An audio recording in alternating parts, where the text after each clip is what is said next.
compared to 2,149 people earlier today.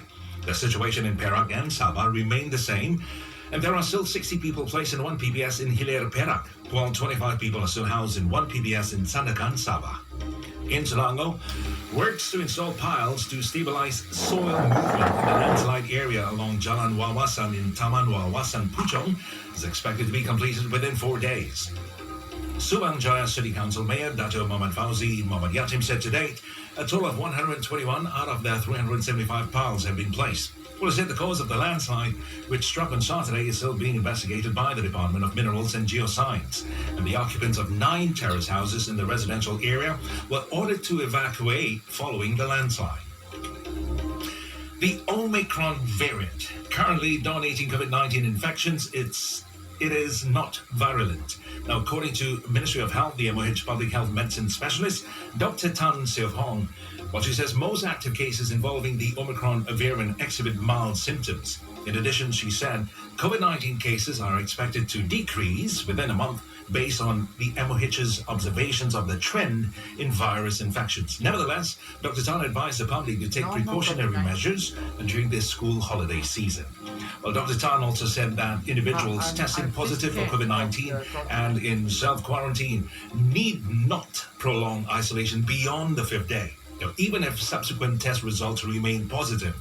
Now, regarding the third booster dose, she said that MOH will soon release relevant guidelines. Until then, Dr. Tan urged the public to adhere to existing procedures.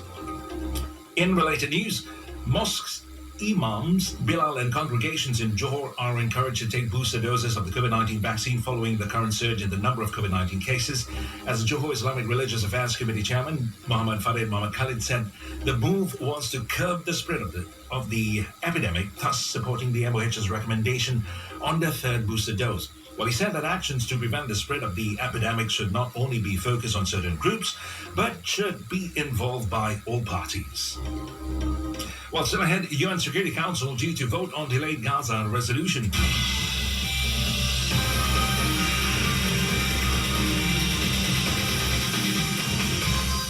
Well, Malaysia's decision to restrict ships from an Israel shipping cargo company sends a clear message of its stand not to recognize Israel as a country. Communications Minister Fahmi Fadil said the move also showed that Malaysia did not want to assist or play any role in terms of the economy that involved Israel.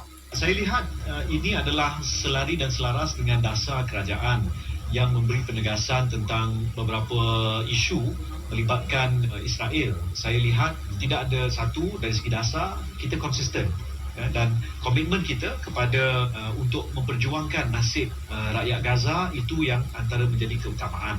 Well, it said this after attending the 2023 Malaysia Cinema Appreciation Ceremony at the Communication Ministry in Putrajaya.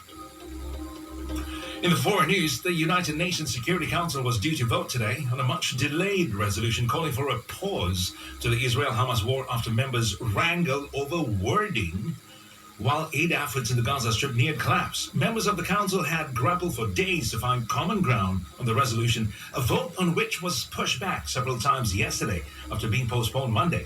Now, Israel, backed by its ally, Washington, a veto-wielding Permanent Security Council member, has opposed the use of the term ceasefire. Richard Gowan, an analyst at the International Crisis Group, said that everyone is basically stuck, waiting to see what the U.S. will decide to do.